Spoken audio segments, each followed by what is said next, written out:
Na mtazamaji, moja kati ya video ambazo zimemeke headline huko mtandaoni ni video ya huyu kijana ambaye ana umri mdogo sana, ni almost ana miaka kama 6 hivi.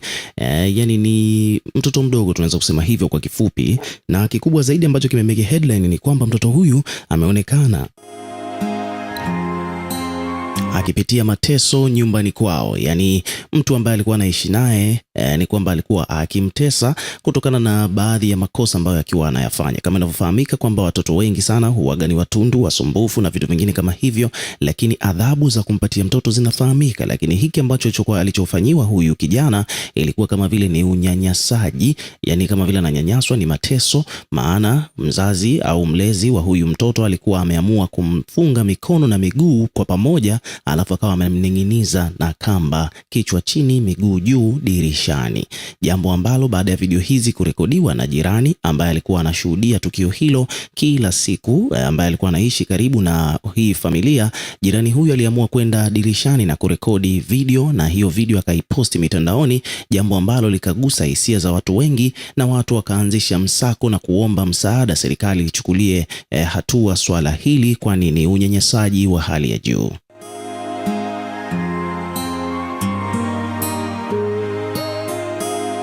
Sasa video hizi bwana zimeenda viral, zimesambaa mno katika mitandao mbalimbali ya kijamii. Taarifa zimesambaa na mwisho wa siku bwana, hatimaye baada ya watu wengi kupaza sauti, kutoa maoni, kutoa kero zao, kulia sana kuhusiana na hili tukio, moja kwa moja serikali imeamua kuchukua hatua za kisheria kupitia jeshi la polisi, na tuko na habari zote full detail hapa kuhusiana na tukio hilo. Lakini awali, baada ya video hizi kusambaa, kitu cha kwanza kabisa kupitia moja kati ya page ambazo ziliposti video hii, kuna page hapo akaandika kwamba haya ni mateso, imetokea huko Urambo mjini Tabora. Habari kamili inasema kwamba jamaa mmoja anayefahamika kwa jina la Francis ameonekana akimtundika mtoto wake kwa siku 2 mfululizo, kisa mtoto alienda kucheza, hakuosha vyombo. Huyu Joseph Francis ambaye ndio mtuhumiwa aliyefanya tukio hilo amekuwa na tabia ya kufanyia hivyo watoto wake, lakini hajawahi kuchukuliwa hatua za sheria zinazofaa.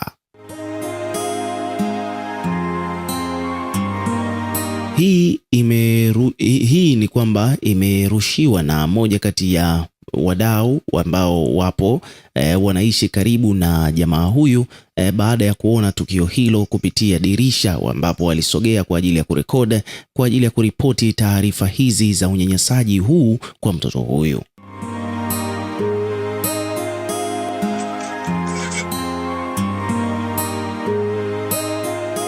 Na mahusiano ya mtoto huyu na huyu muhusika ni mtu na mjomba wake. Hivyo basi moja kwa moja jeshi la polisi limeamua kumchukulia hatua za kisheria baada ya kufahamika kwamba kijana huyu mjomba mwenyewe yuko wapi na alifanya unyama huo wapi. Moja kwa moja taarifa ikatufikia hapa pia, ambapo kuhusiana na kukamatwa kwa huyu jamaa ambaye ni mjomba wa mtoto huyu ambaye amening'inizwa dirishani.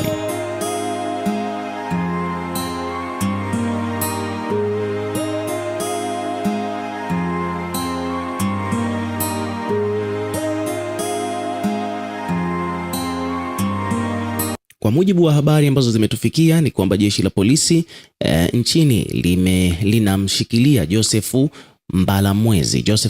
Mbalamwezi Francis, mkazi wa mtaa wa Imalamokeo B, wilaya ya Urambo, mkoani Tabora, kwa tuhuma za kumfanyia ukatili mtoto wa umri wa miaka 10 kwa kumfunga kamba mikononi na miguuni kisha kumning'iniza dirishani.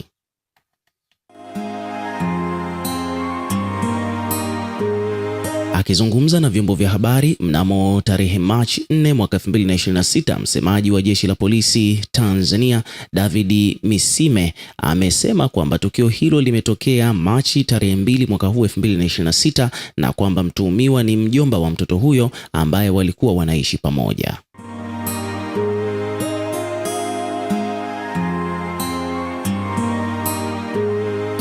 Kwa mujibu wa jeshi la polisi, sababu ya ukatili huo inadaiwa kuwa ni baada ya mtoto huyo kuunguza mboga, yani nyama, ambapo aliyokuwa anaipika, jambo lililosababisha mtuhumiwa kumpiga kisha kumfanyia kitendo hicho cha kikatili. Na mtazamaji, hatuwezi tukaonyesha picha au video zote kwa ufasaha zaidi kutokana na kwamba YouTube hawaruhusu au mitandao ya kijamii hairuhusu kuonyesha vitu kama hivi, hususani wakiwa wanafanyiwa watu wenye umri mdogo. So tunajitahidi kuziba, lakini hivyo ndivyo hali ilivyo. Lakini pia ikaendelea hapa taarifa kusema kwamba jeshi la polisi limewashukuru wananchi waliotoa taarifa zilizosababisha mtoto huyo kuokolewa na kupelekwa hospitalini kwa ajili ya matibabu, huku mtuhumiwa akiwa amekamatwa na kuwekwa chini ya ulinzi kwa hatua zaidi za kisheria.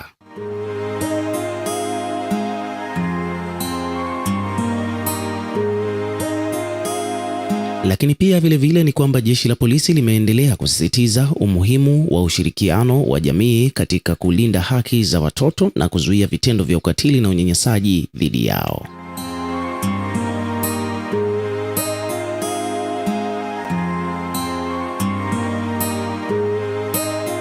Lakini pia vile hapa tuko na taarifa kamili kabisa, barua hii kutoka kwa jeshi la polisi kwenda kwa umma, ikiwa imeandikwa kwamba Jamhuri ya Muungano wa Tanzania, Wizara ya Mambo ya Ndani ya Nchi, Jeshi la Polisi Tanzania. Taarifa kwa umma hii imetolewa mnamo tarehe 4 mwezi wa 3 mwaka huu 2026. Kuna picha mjongeo imekuwa ikisambaa kwenye mitandao ya kijamii ikimwonyesha mtoto mmoja akiwa amefanyiwa ukatili wa kufungwa kamba miguuni na mikononi kisha kuning'inizwa dirishani. Jeshi la polisi lingependa kutoa taarifa kuwa kitendo hicho ni kinyume cha sheria. Kilifanyika mnamo tarehe 2 mwezi wa 3 mwaka huu 2026 huko katika wilaya ya Urambo mkoani Tabora.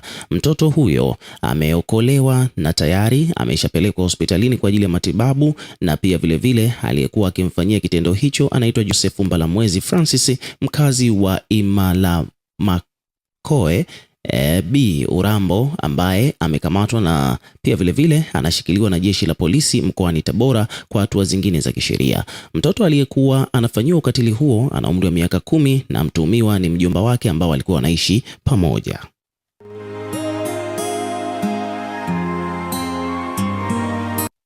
Lakini pia sababu za kufanyia ukatili huo ni ukatili huo wa kupigwa kisha kuning'inizwa inadaiwa ni baada ya mtoto huyo kuunguza mboga aina ya nyama aliyokuwa anapika. Jeshi la polisi linashukuru waliotoa taarifa za tukio hilo na kufanikisha mtoto huyo kuokolewa na kwenda kupatiwa matibabu na mtuhumiwa pia kukamatwa.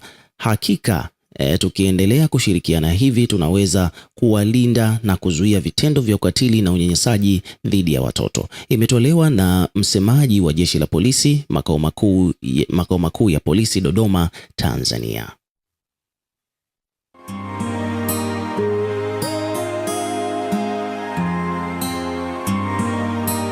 So hivyo ndivyo mambo yalivyo. Ukiwa kama mdau, na wewe pia tuweke maoni yako katika comment section, toka tukisoma na kureplay kila comment, na pia hakikisha una subscribe kwa ajili ya kupata update zaidi.